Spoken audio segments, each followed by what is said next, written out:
Hello guys, welcome to a video, and today I'm gonna watch a video of Very own colony. Now, the next creature I found was actually the closest call I've had to getting hurt so far. Terra Green. This is a video from Terra Green. Yeah. These Very videos own are colony. awesome. Now, the next creature I found was actually the closest call I've had to getting very own colony. Now, the next creature I found was actually the closest call I've had to.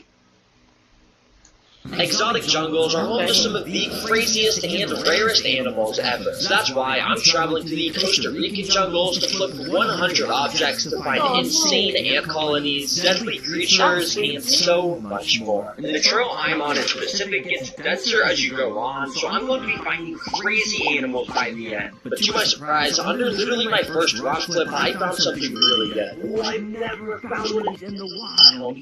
Yup, this is a Vinegarin, an insane, almost alien-looking creature that can literally shoot acid out the end of its abdomen. Thankfully, there happened to be a wild crickets right next to it. So, of course, I took out some tweezers, I grabbed the crickets, and almost instantly, the Vinegarins. Can I just say, how did bro even think that going next to that bug that I have never seen in my whole life is okay. Okay, let me continue. Claws at the crickets, and well, they instantly started to devour it. That is pretty brutal. As I continued a bit more into the jungle, I ended up checking under and around these leaves when I found this insanely camouflaged bug. Bro, I didn't even see. Wait, what? Wait a second. That's it? Its body, it literally has the same exact vein texture that leaves have. And yes, they use this. One sec.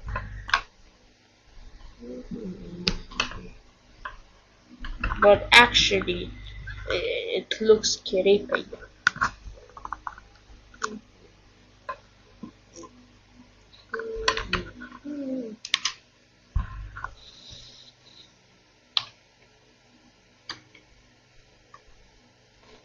But unfortunately, under object number 3, there that leaves have. And yes, they use this insane camouflage to surprise attack other bugs and eat them alive. Yeah, the jungle is home to some of the craziest camouflage ever. But unfortunately, under object number 3, there wasn't anything. So now on, I'm only going to show stuff that actually has cool animals. It only took until object number 5 when I was searching under these leaves and found this. I had just caught this baby assassin bug in the middle of attacking an ant. I think it's actually assassinating bugs are them. known for how deadly they are with their venomous proboscis mouths that they use to inject venom into their prey. And scarily enough, they sometimes will gather the corpses of their insect prey and carry them on their backs to use as a body shield. Yeah, sorry. Body shield? What do you mean body shield? And interestingly, literally only about 30 seconds away, I think I found where this ant had come from. Going through the middle of the trail was a massive line of one of the most iconic ant species. These are leafcutter ants. Yep, you probably have heard about these guys before. Yeah. They have mandibles that act like scissors so they can cut little pieces of leaves off to bring back to the colony. If you look closely, you can even see that there are some of these way bigger leafcutter ants, which are the majors. These guys will help carry the bigger and heavier leaves and will also help defend the normal workers from predators trying to attack. It's pretty cool. Anyways, as I continued on the trail, I ended up flipping object number 10, where I found a pretty weird creature. At first, all I could see was this really small white and blue bug, and as I picked it up onto a leaf to get a better look, I realized that this was a butterfly. Yeah, you probably know how butterflies start out Bro, as this dude caterpillars, is and actually once they so get big enough, they so turn into a talented chrysalis for a few months on until actually they knowing finally what emerge as a bug butterfly. and what But this seed butterfly I is. found must have just emerged actually from so its chrysalis because its wings were all curled up. So I wish believe it's it not a means over the next scientist. few hours it could develop those beautiful patterns on its expanding wings. As I continued down the rainforest trail, I found object 15, which was this tree, and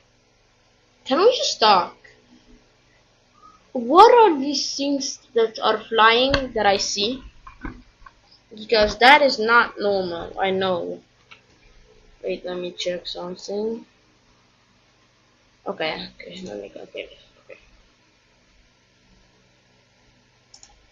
and on the side of it was an insane amount of flies. Yo, I don't know if this shows up on the camera, flies? there's like 2,000 bugs right in front of me. Yeah, I was honestly a bit confused on what exact type of bugs these were, and why there were so many in one area. So I of course got out the backpack, this time I grabbed out a GoPro on a stick. This lets me safely get a close view of what was going on here, and to my surprise, these weren't actually flies. In fact, with their yellowish color and shape, it made me think it was some sort of species of stingless bee. And what sealed the deal is when I got my GoPro closer to the side of the tree, I saw this weird entrance tunnel sticking out with a bunch of bugs flying around. Apparently some species of stingless bees construct these super weird funnels on the side of trees that act as the entrance to the hidden hives inside the trees where they keep all their valuable stuff like honey. It is crazy what lives inside some of these jungles. As I continued down the trail, I found some of these massive leaves. What's interesting is how some of them have been absolutely decimated and completely tore up, like this one that you could barely even tell was a leaf. Some super hungry caterpillar or leafcutter ants must have come through and done this, and my suspicion was confirmed. Bro's making me learn about bugs at this point. Trail, I found another line of leafcutter ants. This time, they were gathering up an insanely massive pile of cut up leaves, probably from those leaves I was just at. And as I followed the line of them even more, it brought me to where their nest was. You see, leafcutter ants don't actually cut up leaves to eat them. They actually bring the leaves all the way under their nests, chew them up meticulously, and spit them back out. And over a few days, a special kind of fungus grows on the chewed up leaves that the leafcutters will then eat. So in a way, leafcutter ants basically run a massive farming operation in their nests that no one would ever suspect. So the most interesting thing I found here was this line of the leafcutter ants bringing pieces of dirt to the nest to build it even bigger. But right next to all these workers, I noticed something super insane. There was a massive queen leafcutter ant being carried by a ton of royal escort ants. And based off the fact that this queen had its wings still, it told me that these royal escort ants were taking her to a safe place for her to take flight, so that way she could find some male leafcutter ants to mate with, so then she could tear off the wings to start her very own colony. Now, the next creature I found was actually the closest call I've had to getting hurt so far, because under this leaf, I had found an absolute Goliath of a caterpillar. Unlike normal caterpillars that have smooth skin, this thing was completely covered in these soft, fuzzy white hairs. And as you can see, it had this super creepy red skin underneath. Now, I got extremely lucky that I didn't accidentally touch this thing, because I later learned that this is a flannel moth caterpillar. And under all of this white fuzzy fur is thousands of microscopic venomous needles. Yes, and whenever you touch one of these caterpillars, it'll inject those needles into your skin, causing immense pain that doesn't go away for days. Ew, I dodged the bullet for sure. By this point in the jungle, I had gotten to a little section with a small river running through it, so of course I had to get out the backpack to once again grab out my GoPro from it. Since GoPros are waterproof, it lets me stick it under the water to see what kind of life is living in here. First of all, if you look very closely, you can see there's some super small water beetles which go around eating algae to keep the water clean. Then there's also some of these tadpoles I found, which of course will turn into frogs sometime within a month. Also, once I stick my GoPro into the deeper part of the river, I was able to find a decent amount of fish swimming around. They move fast, so it's really hard to see, but if we pause at the perfect time, you can sort of make out a few of them. One of them was down here sticking to the rock, which made me think it was some sort of freshwater goby or pleco species, which will have the ability to suction the bottom of their body to rocks and rivers, so that the water won't push them around, and they can just chill in the bottom. Now, just right next to where the river was, I was flipping a few rocks and ended up finding something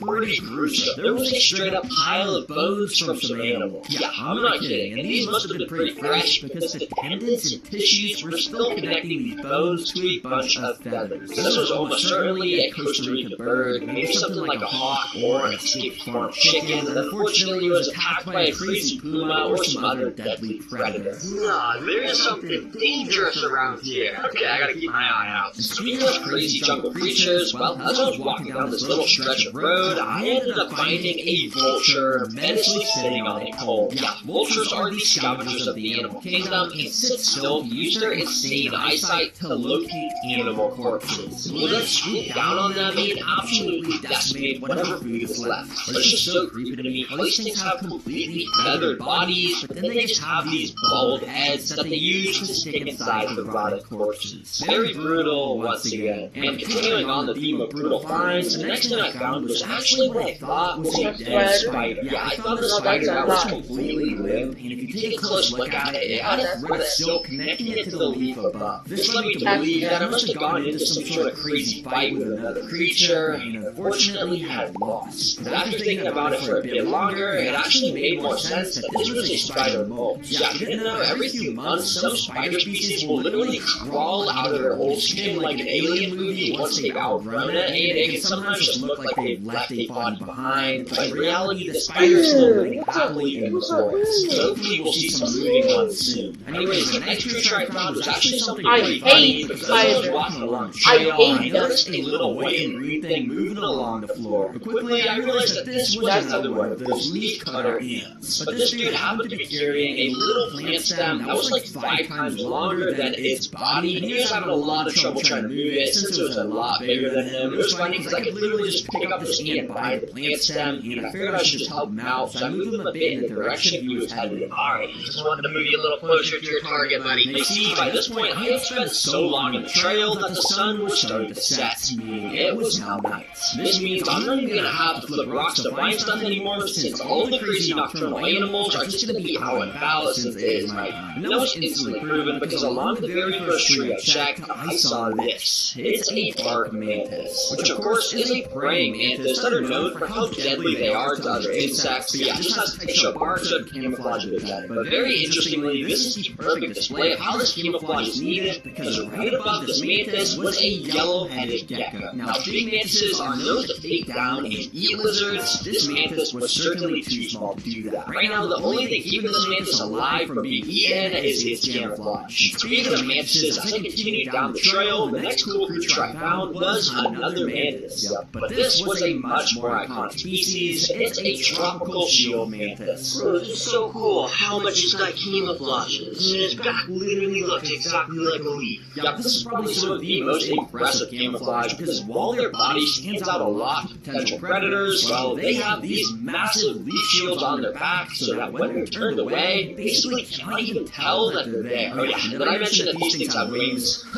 I don't know why I think I find it so cool. But little did I know, I was just getting started, because only a few minutes later, as I was scanning around some of the branches in this tree, I noticed what almost looked like some sort of moving vine. But in fact, this was actually my very first snake find of the trip. We can tell based on how extremely thin its body is, and the shape of its head, that this is a blunt-headed tree snake. These things are honestly cute, with their massive eyes, and also they don't attack humans. They slither through the branches looking for stuff to eat, like these frog eggs I had found earlier. But yeah, they're honestly nothing compared to some of the snakes I'll be finding later into the night. Now, my luck must have been insane during this night, because the very next creature I found was just chilling on the side of some stairs on the trail. It was a tailless whip scorpion. If you're a fan of my channel, you may already know these things since I had them in videos before. What was so insane about this guy is that it had something in its claws that it was eating. I was zooming in a ton. I got a close look to see that there was some sort of stinger in its grasp. This could only mean one thing. So I took out the backpack, and from inside I grabbed out a UV light. If you didn't know, certain animals like scorpions glow under UV light, and when I shined my UV light at this tailless whip scorpion, the very thing it was eating, of course, started to glow. That meant that the stinger it was holding was actually the stinger of a baby scorpion. And this tailless whip scorpion had somehow caught it and was devouring it up. Oh my gosh, I had no clue these things ate scorpions. That is so cool. Now, the next interesting animal I came across in the night was actually this big nest on the side of a tree. After getting a closer look, I realized that this was a black crazy ant nest. These guys are called crazy ants because, well, when I touched their nest to simulate a threat of danger, you could tell how they absolutely started to swarm that area super fast like a bunch of crazy people, even though there wasn't actually a real threat there. Don't let their small size fool you. They're known for taking down prey way bigger than themselves with teamwork. By this point in the trail, I had gotten to this small little abandoned pool area that I noticed had tons of tadpoles swimming around inside of it. But very interestingly, right on top of this cloth cover above the pool, I had found the most iconic frog in the world, the red-eyed tree frog. Yes, these guys can actually be quite rare to find in the wild, since they only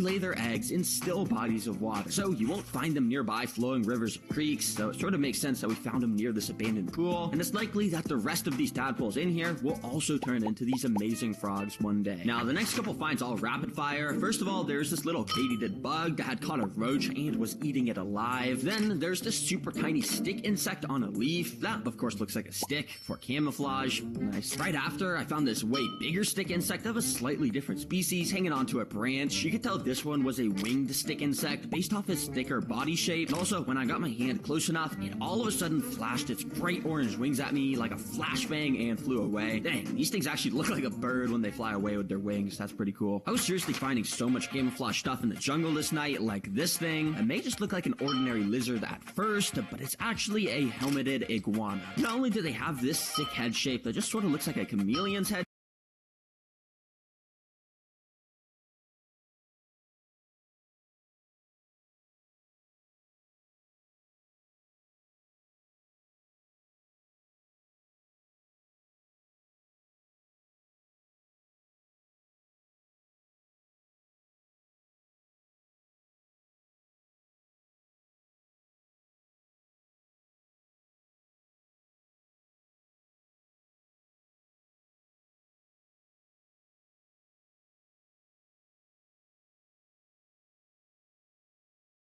shape, but they also have the ability to change the color of their skin just like a chameleon. Yep, you see how this one has a green body to match the leaf it's on? Well, only a few minutes later, as I was scanning through the branches nearby, I found another one of these iguanas that this time was brown.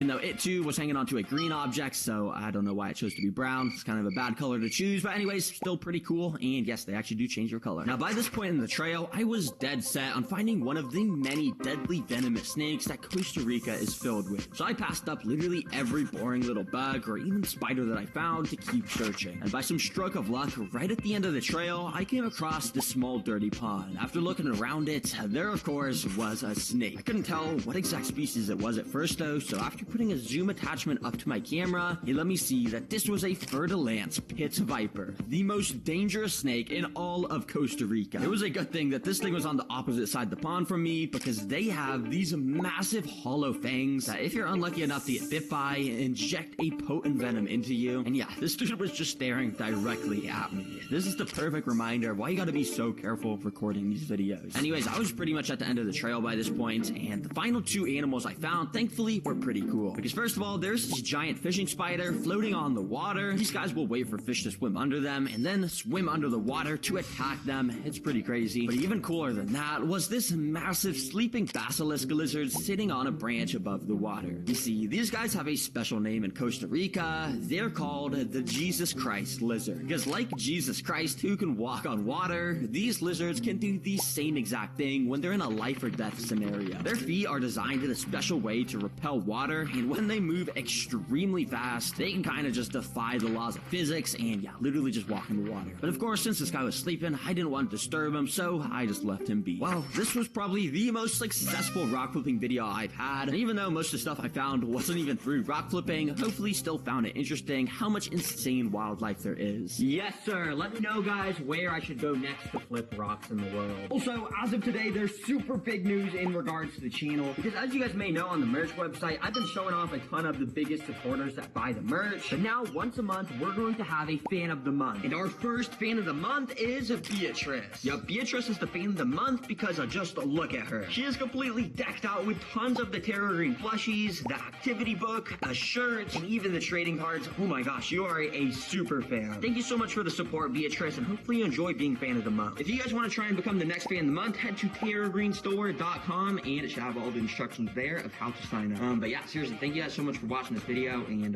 hopefully you enjoyed it. And yeah, I got to go now, and yeah, bye.